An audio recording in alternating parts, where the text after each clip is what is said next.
Thanks to everyone who participated in the 2025 Bitcoin versus Gold contest. We received many more entries than we anticipated, and I hope to send out a thank you to all of you. And then we wait till the end of the year to declare a winner. I have a link below to all the coming events of the Mises Institute, but I have a special link to a raffle to win a free ticket to the April 26th event in Phoenix, Arizona, with Dr. Robert Malone, Tom Woods, and Tom DiLorenzo. Hello, and welcome to a new episode of the Minor Issues Podcast. I'm Mark Thornton at the Mises Institute. Well, it wasn't too long ago that signs for help wanted seemed to be in every store window. That is starting to be replaced in 2024 and 2025 with store closing signs. This switcheroo tells us volumes about how people in the economy are adjusting to the Fed's money printing business. While the government and the wealthy elite benefit from the money printing, consumers and workers only seem to suffer. I do feel sorry for the rank and file workers in the economy, but my greatest gratitude and admiration is for the entrepreneurs and managers that are responsible for our prosperity, provide all the real jobs in addition to the tax base. Their much maligned work and the changes that they have been forced to make are truly remarkable in the face of the onslaught of change that has been unleashed by the government and the Federal Reserve, especially since COVID.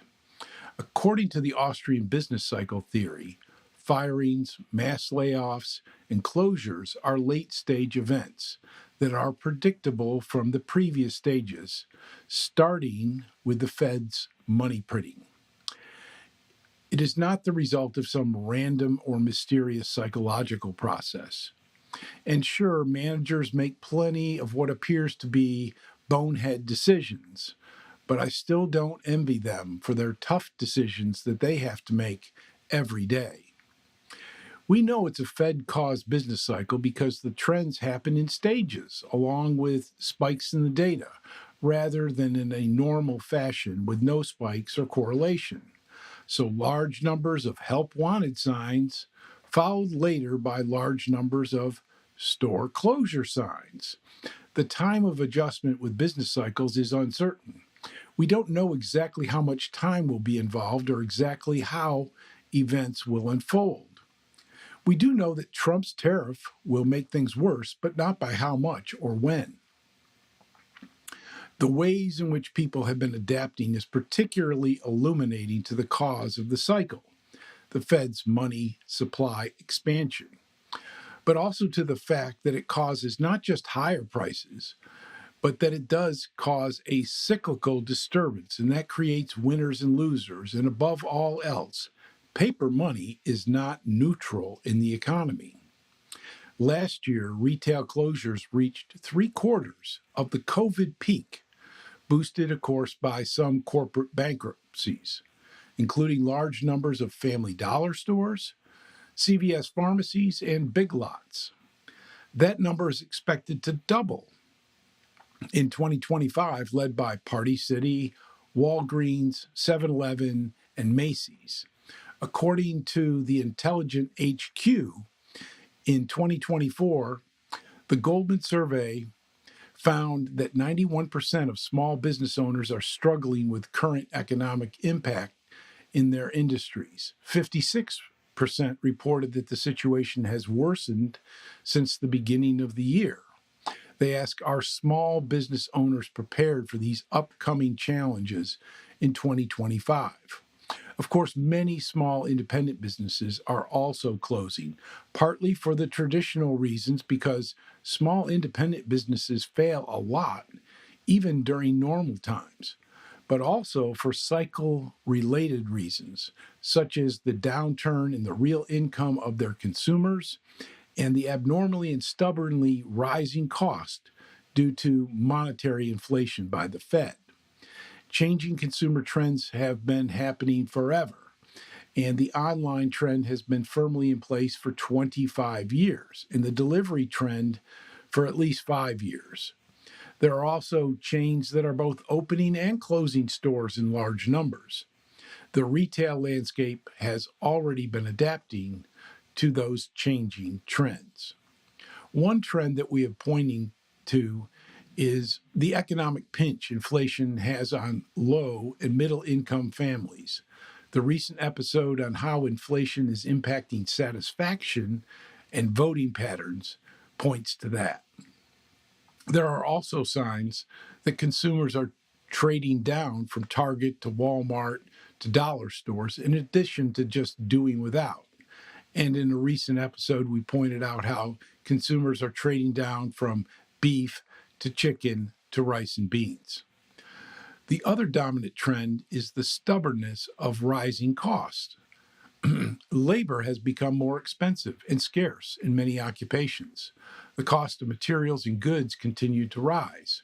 Rent, utilities, insurance continue to rise. The cost of government red tape and access to capital are also major problems. This is frustrating to consumers and business owners alike.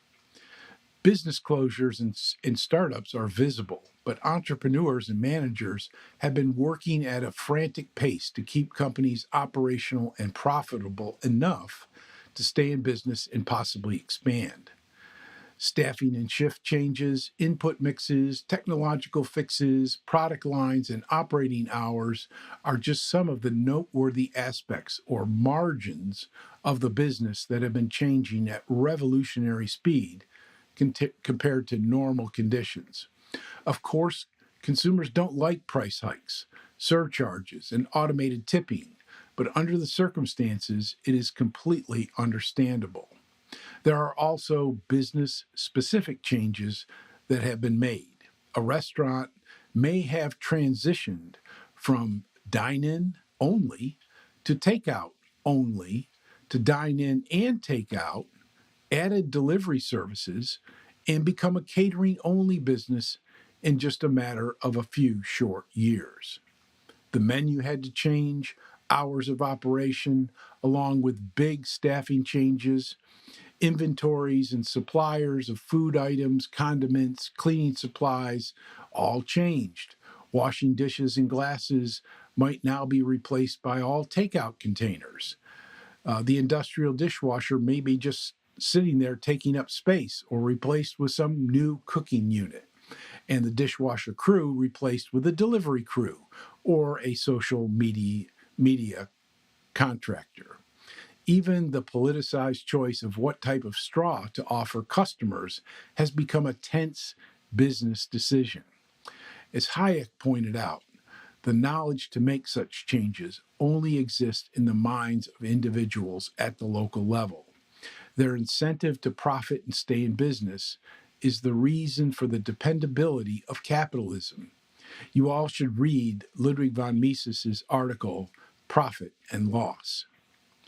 Now, artificial intelligence might help with this small business decision-making and that of their franchise chain big brothers, but it will never be able to replace it. Of course, Hayek's point also lays bare the general ineptitude of government-run operations to even keep up with such dynamic or even under normal conditions. Government bureaucracies can only continue to exist with subsidized, routinized operations. The main source of our frustration as consumers is the Federal Reserve. I will continue to be grateful to the entrepreneurs and managers and their staffs for trudging through these difficult times.